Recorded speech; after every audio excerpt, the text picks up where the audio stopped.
cae. A continuación vamos a hablar sobre el complemento predicativo y la pasiva.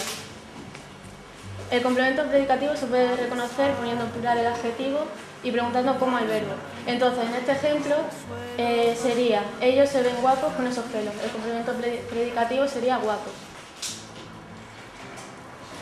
En este ejemplo sería: esos perros tienen las patas enfermas. Enferma sería el complemento predicativo. Y la eligieron delegada, las eligieron delegadas, delegada el complemento predicativo. El complemento predicativo es una función sintáctica con dos funciones: la de atributo de un sustantivo o pronombre y la de complemento circunstancial de un verbo. Es un tipo especial de complemento que se refiere a dos complementos de la oración: al verbo y al sujeto con los que concuerda. Por ejemplo, la estudiante salió aturdida. El predicativo aturdida concuerda con el sujeto de la estudiante y complementa el verbo salió. O al verbo y al complemento directo, con el que también concuerda: la joven halló fino su humor. El complemento predicativo complementa al nombre y al complemento directo. Puede ser un sintagma nominal, un sintagma adjetival y un sintagma preposicional. Por ejemplo, la novia llegó a la boda de Blanco. De Blanco sería complemento predicativo. Para reconocerlo, como ya he dicho antes, se puede poner en plural y responde a la pregunta ¿cómo? Las pasivas, hay dos tipos de pasiva: la pasiva propia y la pasiva refleja. La pasiva propia se usa ser más el participio pasado para formar la voz pasiva. La preposición por antecede al agente de la acción y el participio pasado concuerda con el nombre modificado. Por ejemplo, en voz activa el mecánico reparó el coche y en voz pasiva el coche fue reparado por el mecánico.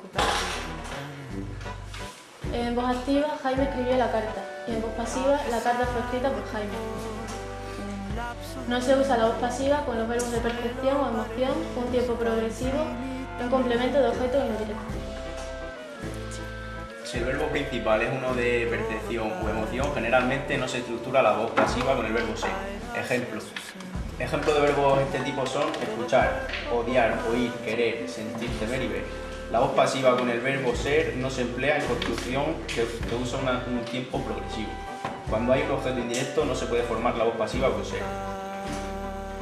La pasiva refleja, lo que vemos ahí es ser más el verbo, la tercera persona del singular y el plural. Esa es su estructura.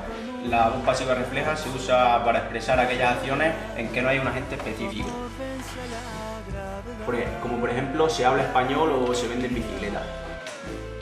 Se usa la A personal y el verbo se conjuga con la tercera persona del singular, cuando el receptor es una entidad animada o independientemente de que sea singular o plural. Como vemos ahí, se ve a la gente o se ve a las personas. Con la voz pasiva refleja, el objeto indirecto no puede ser el receptor de la acción. Un ejemplo incorrecto es: se mandó a mi mamá las flores. Y el ejemplo correcto es: se mandaron las flores a mi mamá.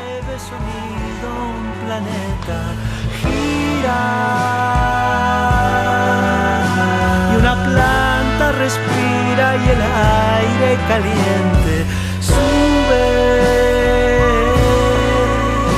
Y el vapor en la nube destila una gota que oscila un instante reacia. Y hacia el suelo cae.